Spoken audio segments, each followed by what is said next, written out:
Russia versus energy ഗ്രിഡ്സിൽ നടക്കുന്ന ഈ ആക്രമണം, റഷ്യ ഉക്രൈനെ ആക്രമിക്കുക, ഉക്രൈൻ റഷ്യക്കുള്ളിൽ ആക്രമിക്കുക, ഇങ്ങനെ പുതിയൊരു രീതിയിൽ യുദ്ധത്തെ റഷ്യ നോക്കാൻ തുടങ്ങിയിട്ടുണ്ട്.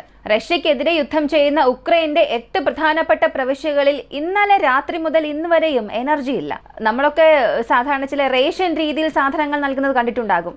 ഇവിടെ കുറച്ച് അവിടെ കുറച്ച്, ഇങ്ങനെ ജനങ്ങൾക്ക് ആവശ്യമുള്ളതൊക്കെ വിഭജിച്ച് റേഷന് നൽകിയിട്ടുണ്ടാകും. അതുപോലെ റഷ്യ ഇപ്പോൾ ഈ എനർജി ഗ്രിഡ്സിൽ നടത്തിയ ആക്രമണം കാരണം ഉക്രൈന്റെ 8 പ്രവിശ്യയിൽ ഇലക്ട്രിസിറ്റി റേഷൻ രീതിയിൽ നൽകാൻ തുടങ്ങിയിട്ടുണ്ട്. കുറച്ച് സമയത്തേക്ക് ഈ സ്ഥലത്ത്, കുറച്ച് സമയത്തേക്ക് ആ സ്ഥലത്ത്, ഇങ്ങനെ വിഭജിച്ച് നൽകുന്നുണ്ട്. ഒരു വലിയ നഷ്ടം തന്നെ ഉക്രൈന്റെ പവർ സപ്ലൈക്ക് നൽകിയിട്ടുണ്ട്. മാത്രവുമല്ല, പ്രധാനപ്പെട്ട ചില റെയിൽവേ ജംഗ്ഷൻസിനെയും അവർ നശിപ്പിച്ചു. എക്സ്പ്ലോസീവ്സ് കൊണ്ടുപോകുന്ന ട്രെയിൻ നെറ്റ്വർക്സിനെ റഷ്യ ന്യൂട്രലൈസ് ചെയ്യാൻ തുടങ്ങിയിട്ടുണ്ട്. ഇവയെല്ലാം ഒറ്റ പോയിന്റിലാണ് വന്ന് നിൽക്കുക. റഷ്യ ഈ യുദ്ധം അത്ര പെട്ടെന്ന് അവസാനിപ്പിക്കുന്നില്ല. അങ്ങനെ അവസാനിപ്പിക്കണമെങ്കിലും ഒരു വലിയ ഒഫൻസീവിന് ഇവിടെ പുഷ് ചെയ്യാൻ തുടങ്ങിയിട്ടുണ്ട്. അത് വളരെ വ്യക്തമായി ഇവിടെ അറിയുന്നുണ്ട്. എല്ലാം ഈ വീഡിയോയിലൂടെ വിശദമായി അറിയാം.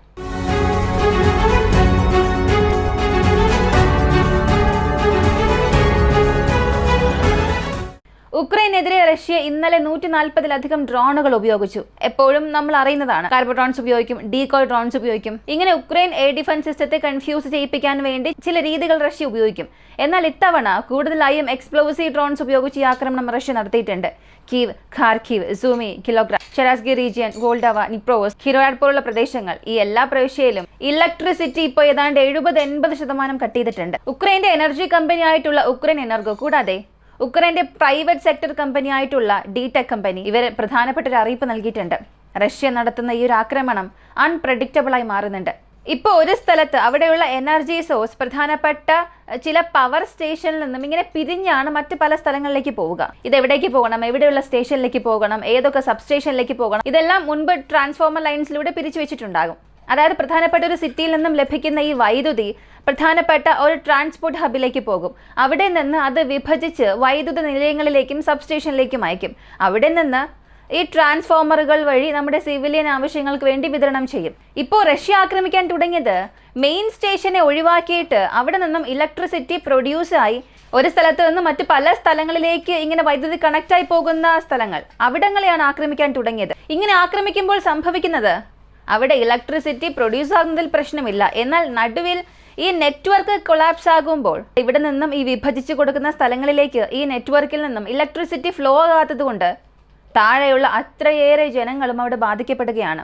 ഇപ്പോൾ നിങ്ങൾക്ക് ഒരു സംശയം വരാം, റഷ്യക്ക് ഈ പ്രൊഡ്യൂസ് ചെയ്യുന്ന സ്ഥലത്ത് തന്നെ ആക്രമിക്കാമല്ലോ, ഈ ഡിവൈഡിങ് യൂണിറ്റ്സിനെ ആക്രമിക്കുന്നത് എന്തിനാണെന്നൊരു സംശയം നിങ്ങൾക്ക് വരാം. ഇതിന് പിന്നിൽ വലിയൊരു സ്ട്രാറ്റജി ഉണ്ട്. ഒരു ഹൈഡ്രോ പവർ സ്റ്റേഷൻ അവിടെ ആക്രമിച്ചാൽ അത് വലിയ പ്രശ്നങ്ങൾക്ക് കാരണമാകും. ഇതിനകം കീവിലുള്ള ഒരു തെർമൽ പവർ സ്റ്റേഷൻ ആക്രമിച്ചപ്പോൾ തന്നെ ഒരുപാട് സാങ്ഷൻസ് ആണ് അമേരിക്ക റഷ്യക്ക് നേരെ നൽകിയത്. ഇനി അമേരിക്ക കാരണമായി കാണിച്ചുകൊണ്ട് യൂറോപ്യൻ യൂണിയനും ഒരുപാട് സാങ്ഷൻസ് റഷ്യക്ക് നൽകി. അപ്പോൾ ഈ പവർ സ്റ്റേഷൻസിൽ ആക്രമിച്ചാൽ ഇത്രത്തോളമൊക്കെ പ്രശ്നം നമുക്ക് വരുമെന്ന് റഷ്യക്ക് അറിയാം. ഇതിൽ മറ്റൊരു സ്ട്രാറ്റജി കൂടെ ഉണ്ട്. അവസാനത്തെ ലെവലുള്ള ഈ സബ് സ്റ്റേഷൻസിനെ ആക്രമിക്കുകയാണെങ്കിൽ അതിനെ ശരിയാക്കാൻ ഒരാഴ്ച മതി. അതിന് താഴെയുള്ള പവർ ഗ്രിഡിനെ ആക്രമിച്ചാൽ 1-2 ദിവസത്തിൽ ശരിയാക്കാൻ സാധിക്കും. എന്നാൽ ഈ കണക്റ്റിംഗ് യൂണിറ്റ്സ് ഉണ്ടല്ലോ, ഡിസ്ട്രിബ്യൂഷൻ യൂണിറ്റ്സ്, ഇതിനെ ആക്രമിക്കുകയാണെങ്കിൽ ശരിയാക്കാൻ ചില മാസങ്ങൾ വരെയും എടുക്കും. കാരണം അവിടെയുള്ള റിസോഴ്സസ് അത്രത്തോളം ഉണ്ട്. ഒരു ട്രാൻസ്ഫോമർ നെറ്റ്വർക്കിനെ നിങ്ങൾ ആക്രമിക്കുകയാണ്, അവിടെയുള്ള ചെയിൻ ഓഫ് നെറ്റ്വർക്കിനെ ആക്രമിക്കുകയാണെങ്കിൽ ആ സ്ഥലം ശരിയാക്കാൻ മിനിമം മാസങ്ങളോളം എടുക്കും. അത്തരം സ്ഥലങ്ങളെ ലക്ഷ്യം വെച്ചാണ് റഷ്യ ഇപ്പോൾ ആക്രമിക്കാൻ തുടങ്ങിയിരിക്കുന്നത്. ഇതിനുശേഷം ഉക്രൈൻ ഒരുപാട് ഇടങ്ങളിൽ ചിന്തിക്കാൻ തുടങ്ങിയിട്ടുണ്ട്. ഈ ഡി-ടെക് എന്നത് എനർജി സംബന്ധിക്കുന്ന ഒരു പ്രൈവറ്റ് കമ്പനിയാണ്. ഈ കമ്പനിക്ക് നേരെ ഇപ്പോൾ ഒരു കുറ്റാരോപണം ഉയരുന്നുണ്ട്. ഉക്രൈനുള്ളിൽ എവിടെല്ലാമാണോ ഇലക്ട്രിസിറ്റി പ്രൊഡ്യൂസ് ചെയ്ത് ഉപയോഗിക്കുന്നത് അതിന്റെ മുഴുവൻ അവകാശവും ഈ ഒരു കമ്പനിക്ക് നൽകിയിട്ടുണ്ടെന്ന കുറ്റാരോപണം വരുന്നുണ്ട്. കൂടാതെ അവിടെയുള്ള ഒരുപാട് സമ്പന്നർ, സെലൻസ്കിയുടെ ഭരണത്തിലുള്ള ചില വ്യക്തികൾക്കും ഇതിന്റെ ചില ഓണർഷിപ്പ് ഉള്ളതായും കുറ്റാരോപണങ്ങൾ ഉയരുന്നുണ്ട്. പക്ഷെ ഇതിന് പ്രൂഫില്ല. അപ്പോൾ അത് സംബന്ധിക്കുന്ന ഡീറ്റെയിൽസും ലഭിച്ചിട്ടില്ല. ഇങ്ങനൊരു അക്യൂസിഷൻ വന്നുവെന്ന് മാത്രം മനസ്സിലാക്കുക. ഈ ഡി-ടെക് കമ്പനി ഉക്രൈനുള്ളിൽ ഇൻവോൾവ് ആകുന്നത് 2023 ശേഷം കൂടുതലായും ഇൻവോൾവ് ആവുന്നത് കാണുമ്പോൾ ഒരുപാട് ഇടങ്ങളിൽ ഇവർക്കുള്ള ഗേറ്റ് ഓപ്പൺ ചെയ്തിട്ടുണ്ട്. ഇതൊരു സംശയം അവിടെ ക്രിയേറ്റ് ചെയ്യുന്നുണ്ട്. അപ്പോൾ പ്രശ്നമെല്ലാം ഒരു ഭാഗത്ത് പോകുമ്പോൾ ഈ ട്രെയിൻ നെറ്റ്വർക്കിനെയും റഷ്യ ഇപ്പോൾ കൊളാപ്സ് ചെയ്യാൻ തുടങ്ങിയിട്ടുണ്ട്. ഒരു വശത്ത് ഇലക്ട്രിസിറ്റി പൂർണ്ണമായും കട്ട് ചെയ്തു. 80% ഇലക്ട്രിസിറ്റി ഷോട്ട് ഡൗൺ ആദ്യം കീവിലാണ് സംഭവിച്ചത്. ഇപ്പോൾ ബാക്കിയുള്ള പ്രദേശങ്ങളിലും ഇപ്പോൾ അവരുടെ പക്കലുള്ള ചില നെറ്റ്വർക്ക് ലൈൻസ് ഉപയോഗിച്ച്, ഇലക്ട്രിസിറ്റി ട്രാൻസ്ഫർ ചെയ്യുന്ന ലൈൻസ് ഉപയോഗിച്ച് റേഷ്യൻ രീതിയിൽ എവിടെയെല്ലാം അവർക്ക് നൽകാൻ കഴിയുമോ അവിടെയെല്ലാം കുറച്ചേ നൽകുന്നുണ്ട്. ഇപ്പൊ ആ ക്രിട്ടിക്കൽ ലൈനെയും റഷ്യ വീണ്ടും ആക്രമിക്കുകയാണെങ്കിൽ അതിനെ ശരിയാക്കുന്നതിനുള്ളിൽ 8 പ്രവിശ്യയും ഇരുട്ടിൽ മുങ്ങും. അത് റഷ്യ ചെയ്യില്ല എന്ന് വിശ്വസിക്കാം. കാരണം ഇതിൽ ബാധിക്കപ്പെടാൻ പോകുന്നതെല്ലാം പൊതുജനങ്ങളാണ്. ഇനി ഇവർ ആക്രമിച്ച 8 പ്രവിശ്യ ഇവയെല്ലാം ഉക്രൈന്റെ മേജർ ഇൻഡസ്ട്രിയൽ സോണിൽ വരുന്നതാണ്. ഈ 8 സ്ഥലങ്ങളിൽ ചെക്കാസിയ റീജിയനിലും കിരോഹാർ പ്രദേശത്തും ഉക്രൈന്റെ 2 പ്രധാനപ്പെട്ട ഡ്രോൺ ഫാക്ടറീസ് നിർമ്മിക്കാൻ പോകുന്നതായും ചില വിവരങ്ങൾ പുറത്തു വന്നിട്ടുണ്ടായിരുന്നു. അപ്പോൾ ഒരുപക്ഷെ അതിനെ ടാർഗറ്റ് ചെയ്ത് റഷ്യ ആക്രമണം നടത്തിയെന്നും അറിയില്ല. ഇനി ട്രെയിൻ നെറ്റ്വർക്കിനെ സംബന്ധിച്ചിടത്തോളം സുമി റീജിയൻ, ഒഡീസ, കീവിന് ചുറ്റുമുള്ള സ്ഥലങ്ങൾ ഇവയെല്ലാം ക്രിട്ടിക്കൽ ജംഗ്ഷൻസ് ആണ്. പ്രധാനമായും ഒഡീസയിലുള്ളത് ആയുധങ്ങൾ കപ്പലിൽ നിന്നും എടുത്ത് അവിടെ നിന്ന് വിഭജിച്ച് മറ്റു സ്ഥലങ്ങളിലേക്ക് അയക്കുക. ഇതിന് ടെർമിനൽസ് വളരെ പ്രധാനപ്പെട്ടതാണ്. ഒക്ടോബർ മാസം 4-ാം തീയതി പോലും റഷ്യ സുമിയിൽ വെച്ച് ഒരു എക്സ്പ്ലോസീവ് ട്രെയിൻ കമ്പാർട്ട്മെന്റിനെ പൂർണ്ണമായും നശിപ്പിച്ചു. അപ്പോൾ തന്നെ സെലൻസ്കി പറഞ്ഞത് അതൊരു സിവിലിയൻ ട്രെയിൻ ആയിരുന്നു. സിവിലിയൻ ട്രെയിനിനെയാണ് റഷ്യ ആക്രമിച്ചത്. നോക്കുക, ഇത്ര വലിയൊരു പ്രശ്നം അവർ ചെയ്തു എന്നൊക്കെ. ഒരു വലിയ ന്യൂസായി തന്നെ അതിനെ മാറ്റി. അത് ശ്രദ്ധിച്ചാൽ മനസ്സിലാക്കാൻ കഴിയും. അത് സിവിലിയൻ ട്രെയിൻ പോലെ തോന്നുന്നില്ല. കാരണം അതിൻ്റെ കമ്പാർട്ട്മെന്റ്സ് പകുതിയിൽ കൂടുതലും സീൽ ചെയ്തിട്ടുണ്ട്. അത് സീൽ ചെയ്യുന്നത് വളരെ പ്രധാനപ്പെട്ട ഒരു മെറ്റീരിയൽ, എക്സ്പ്ലോസീവ് മെറ്റീരിയൽസ് നിങ്ങൾ എടുത്തുകൊണ്ട് പോവുകയാണെങ്കിൽ ഇങ്ങനെ സീൽ ചെയ്ത് വെക്കും. മുന്നിൽ 2 പാസഞ്ചർ കമ്പാർട്ട്മെന്റ്, നടുവിൽ 2 പാസഞ്ചർ കമ്പാർട്ട്മെന്റും ആഡ് ചെയ്തിട്ടുണ്ട്. അതിനെ മാത്രം ഫോട്ടോ എടുത്ത് കാണിച്ചാൽ വിശ്വസിക്കാൻ കഴിയില്ല. കാരണം ഇന്ന് മാധ്യമങ്ങളിൽ ഒരു സ്ഥലം കാണിച്ചാൽ അതിന് പിന്നിലുള്ള കമ്പാർട്ട്മെന്റ്സിനെയൊക്കെ മറ്റാരെങ്കിലും ഫോട്ടോ എടുത്ത് പുറത്ത് കാണിക്കും. അത്തരത്തിലുള്ള ഫോട്ടോസൊക്കെ പുറത്ത് വന്ന് സെലൻസ്കി പറഞ്ഞ ആ ഒരു സ്റ്റേറ്റ്മെന്റിനെ തന്നെ കള്ളമാക്കിയിട്ടുണ്ട്. മറ്റൊരു പ്രധാനപ്പെട്ട കാര്യം, എക്സ്പ്ലോസീവ് ഡോർസ് ഈ കമ്പാർട്ട്മെന്റിൽ ആഡ് ചെയ്യില്ല. ഹൈ ഒഫീഷ്യൽസ് ട്രാവൽ ചെയ്യുന്ന ഒരു ട്രെയിനിൽ അല്ലെങ്കിൽ ഈ ഫീച്ചർ അതിൽ ആഡ് ചെയ്യുമ്പോൾ അത്ര വലിയ കാര്യം അവിടെ ഉണ്ടാകണം. അതിൽ മാത്രമേ ഈ blowout panels, insert explosive panels ഒക്കെ ആഡ് ചെയ്യുകയുള്ളൂ. ആ എക്സ്പ്ലോഷന്റെ വീര്യം കുറയ്ക്കാനായി. സാധാരണ പാസഞ്ചർ ട്രെയിനിൽ ഇങ്ങനെ ഒരു സവിശേഷത ആഡ് ചെയ്യാനുള്ള സാധ്യതയില്ല. കൂടാതെ അവർ ആക്രമിച്ചിരിക്കുന്ന ഈ ജംഗ്ഷൻസ് എല്ലാം ഒന്നുകിൽ അവിടെയുള്ള പോർട്ടുമായി കണക്ട് ആകുന്നത്, അല്ലെങ്കിൽ മറ്റ് പ്രദേശങ്ങളിലുള്ള ക്രിട്ടിക്കൽ ജംഗ്ഷൻസുമായി കണക്ട് ആകുന്നത്. ഇതെല്ലാം സംഭവിച്ചത് ഡ്രോൺ സ്ട്രൈക്ക് വഴിയാണ്.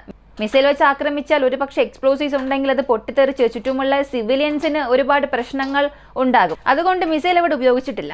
ആ ലോക്കോമോറ്റീവിനെ, എഞ്ചിൻ പ്രദേശത്ത് ആക്രമിച്ചിട്ടുണ്ടാകും. ആ കണക്ടിവിറ്റി ബ്രേക്ക് ചെയ്യാനായി ചില കമ്പാർട്ട്മെന്റ്സിനെ ആക്രമിച്ചിട്ടുണ്ടാകും. അതായത് റഷ്യ ആക്രമിച്ച സ്ഥലത്ത് നിന്നും 2 കമ്പാർട്ട്മെന്റ് മാറിയത് വീണാൽ പോലും ആ സീൽഡ് കമ്പാർട്ട്മെന്റ് പൊട്ടിത്തെറിച്ചിരിക്കും. പക്ഷെ അത് റഷ്യ ചെയ്തില്ല.